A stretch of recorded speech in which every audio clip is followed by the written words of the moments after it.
تولید از اینجا آغاز می شود. جایی که رولهای عظیم آلومینیوم با دقت باز می شوند و صفحه های کاملا یک نواخت با ضربه ای قدرتمند پانچ می گردند. در همان مرحله پرس دوم با قطر کوچکتر به سمت مرکز فشار می آورد تا شکل اولیه دیواره ها شکل بگیرد. جایی که یک صفحه مسطح تبدیل به اولین فرم یک قوطی می شود.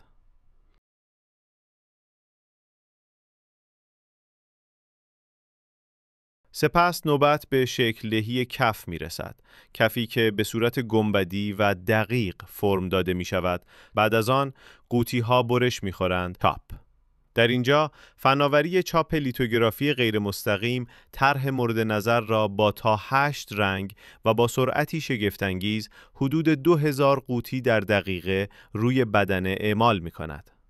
پس از چاپ، سطح داخلی قوطی اسپری و پخت می شود تا در تماس با نوشیدنی کاملا ایمن و بهداشتی باشد.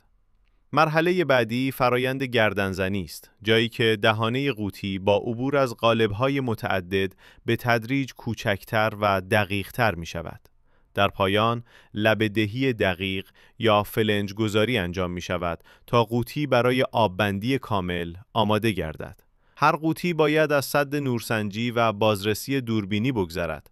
کوچکترین نقص رد می شود و امروز فلات قاره این فناوری‌های پیشرفته و خطوط تولید روز جهان را در اختیار صنعت نوشیدنی ایران قرار می‌دهد.